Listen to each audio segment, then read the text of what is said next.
Howdy, howdy. This is Parker Couch with Homestar Financial.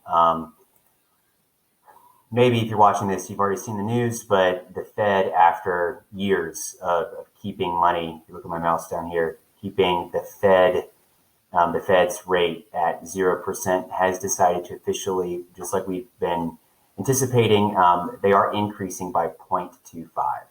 Now, looking at this chart, you can see the federal funds target rate. This is like the history of where the Feds set their interest rate since 1970. You can see that we have been for a long stretch of time, really since the Great Recession, just historically low rates. Now, here's what I wanted to talk about is the I always get calls, they're like, hey, the Fed's raising the rate, the Fed's raising the interest rate, or the Fed's interest rate's down to 0%. Why is my mortgage not at 0%? Well, the mortgage rates that we have, those rates are different than the interest rate that the Fed controls. This rate right here that the Fed controls, really it's just setting the interest rate for banks who are borrowing money overnight in order to stay liquid, okay? But it does have an impact. So going over here, here's our 30-year rates right now.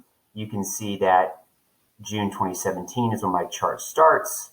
You can see during COVID times, we had just stupid low rates. And now we are at a 4.44, okay? So you're thinking like, oh my gosh, with the Fed raising their interest rates, this is going to go even higher, isn't it? Well, not necessarily. There is some good news, and here's what I mean by that. It starts out with like, why is the Fed actually wanting to raise interest rates? Well, it's to combat inflation. What's inflation? It's where if I have $100 and it costs $1 to buy a loaf of bread, and then I continue to make, or I continue to hold on to that $100, and then all of a sudden, a year later, it costs me $2 to buy that same loaf of bread, then that $100, the buying power has been reduced, okay? Sorry, that's my alarm. That's actually a reminder saying I should make this video. I'm glad I'm doing that right now. So this is to combat inflation. So how could that potentially be good news, rates going up, especially when they're going to go up probably 6 more times throughout the year?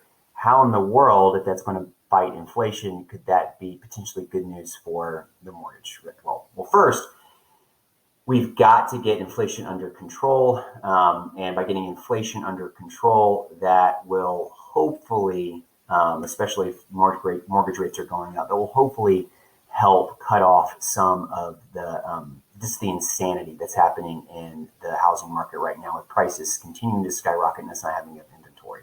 But the main thing I wanted to show you is, let me get to this, and this is a presentation through an incredible company called MBS Highway. And I wanted to show you, well, I don't want it that. I want to just do there we go, perfect. So here's our market forecast for 2022, and you'll see how and why this is relevant. So 2021 interest rates forecast, we are expecting rates to rise at the beginning of the year and recover in the fall. We're still in the beginning of the year. This is March, and so this was created by MBS Highway. Goodness, about 4 or 5 months ago. So far, right on the money. Actual rates, they did rise sharply through March as anticipated, but they recovered a bit earlier. So this was back in 2021. Housing, strong demand and tight supply would push home prices by high single-digit percentage. In some areas like Austin, where I am, that was even more. In actual, there was strong demand, super tight supply. COVID caused supply chain disruptions, which pushed the real estate values even higher than the forecast. 2022 dynamics. We're now in 2022. The Fed will play a major role in 2022.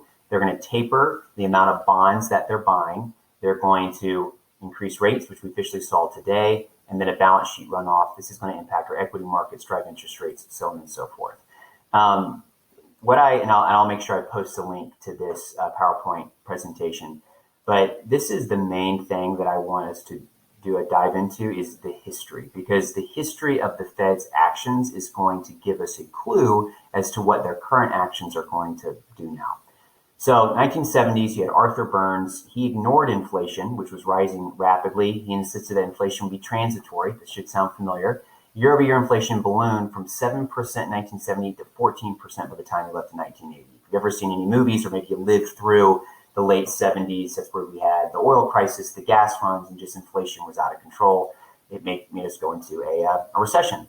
The higher inflation, notice, not the Fed's interest rates. It was the high inflation led rates to rise from 12 to 18%. That's mortgage rates. So if you're complaining about your 4% mortgage interest rate, well, try buying a house in 1980. Like, you're going to have just crazy double-digit interest rates.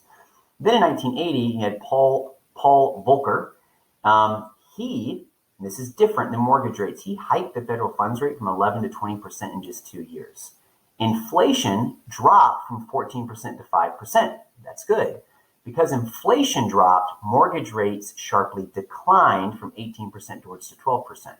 So even though it cost banks more money to stay liquid and borrow money, it did get inflation under control, which then that allowed why? Like, why would having the Fed's rates go up? Yes, it makes inflation go down. So why would that also make mortgage rates go down? Well, you have to remember that inflation is all about your buying power being eroded. And that will be a big clue here in a second. There were consequences when this happened. The S&P 500 sharply declined by 30% during this time. And this tighter policy, though it got inflation under control, it did lead us into a recession. That's the reason a lot of economists are predicting potentially a recession coming the next year or two. Then Alan Greenspan, if you're a millennial like me, you probably remember Alan Greenspan, just kind of on the background at your house. Late 90s, inflation had doubled from 1.75% to 3.5%. The higher inflation caused mortgage rates to rise from 7 to 8.5%. Unlike Burns, Greenspan took action in the mid-1990s, and he hiked federal rates by 1.75% from 4.75 to 6.5% a year. Inflation responded. It dropped from 3.5% to 1%. And what happened when inflation gets under control? Mortgage rates dropped from 8.5% to 5.5%. This sparked a huge refi boom. There are consequences. Remember this: anytime the Fed raises their rates to get inflation under control, that usually is going to have a pretty big, it's going to have consequences, especially in the stock market. This was like the dot-com bubble that burst. Now, under Jerome Powell, 2021 inflation increased from 1.75% to 7%. You go to the grocery store, try to buy a car, you know this. You don't even need to see the numbers. And Powell thought it was transitory, like our good friend Mr. Burns back in the 70s. And the higher inflation caused mortgage rates to rise from 2.5% to 3.375%. Now we're up because of inflation. Remember, the Fed's interest rate is still at that 0%, about to go to 0.25%. This is the inflation that caused the mortgage rates to rise from 2.5% to 3.375%. The Fed's currently tapering their purchases of mortgage bonds and treasuries.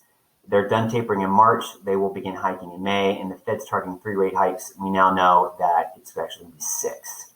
Inflation and interest rates can still rise until the Fed acts, which they just officially acted today. If the Fed can tame inflation, this is huge. If the Fed can tame inflation, mortgage rates should drop from the higher levels that they're at right now. So let's see our pattern here. We've got this chart. Let's talk about it. Fed chair, you have inflation, mortgage rates. Fed funds rate, inflation response, mortgage rate response, and then we've got the consequences. So Burns Volcker, inflation went from 7 to 14%, mortgage rates went up. The Fed funds rate went up, inflation went down, mortgage rates went down. Then Alan Greenspan, inflation, oh no, going up, mortgage rates going up. The Fed decides to raise their rate, tames inflation from 3.5% to 1%. What do rates do once inflation gets under control? 8.5 to 5.5%, but we did have a recession. And Jerome Powell, well, brings us to today. This is where we're at right now. So here's some wild cards that are looking at where we're at. You've got COVID playing a huge impact, and also additional stimulus. I mean, this is where the Fed is essentially artificially keeping the economy afloat, which we saw a lot during our COVID time. And then here's a stock market forecast. Stocks are really expensive, and price to earnings or multiples are high. You can see so many of these different factors when it comes to the stock market are extremely overvalued, which is why, if you're watching your 401k, just stop watching it because it'll depress you. But we got to do this. Like, the Fed has to raise rates to get inflation under control. Okay. Let's do our interest rate forecast here. We anticipate mortgage rates to rise along with inflation during the first part of the year towards 3.75%. We've already passed that. We're at 4.44 today. With the Fed's action, softer stock market, and slowing economic conditions, interest rates should head lower in the second part of the year towards 3%. Why? Why would, as the Fed increases their rate, would all of a sudden mortgage rates start to go down in the second half of the year? And that's because when the Fed raises their rate, that makes inflation, the inflation percentage number, go down. And when inflation goes down, that's when mortgage rates actually start to go down. Forecast rates rise first half of the year and then they decline. Again, this is conservative. This was a deck made months and months ago. We're already above that, but we did finally see the Fed raise rates today. Okay, so let's see here to my sheet. So we are at, let's see if my internet will cooperate and actually show me the picture that I want to see. We are right down here. Okay, we've been coasting and coasting. 0, 0. Went up a little bit. COVID hit. Boom. We're at 0. These are not mortgage rates. This is the Fed. What's happening though? We're having inflation. It's a record high number. Well, it's not record, but it's getting to, the inflation numbers are getting to where they were in the late 70s and early 80s. And so, in my opinion, even though we will, this is going to hurt the stock market, this might even lead us into a recession. Long term, you do kind of want, if you had to pick between out of control inflation and a mini recession, you pick the mini recession because, wages, they can't catch up to the inflated prices. So what does this all mean? This means don't panic and freak out. Every time you see one of these Fed rate increases, that does not mean that mortgage rates are going up. What it does mean is that they're trying to get inflation under control. When we start to see inflation come down, we should start to see mortgage rates, which right here, come down. Because right now they're at a 4.44, and they were just a year ago at a 2.84. So hopefully this was helpful. Hopefully you're not panicking. There's no reason to panic. I think the Fed increasing their rate is ultimately going to be good because we've got to get inflation under control. And so our 6 probably quarter point increases by the Fed for the remaining of the year, it will get inflation under control. And if inflation gets under control, we should see mortgage rates start to drop back. They won't get to COVID levels, but they'll get, we should see hopefully get back to like a 3.5 or maybe even a 3% level. That'd be great. But inflation's got to get under control first. All right. Thank you.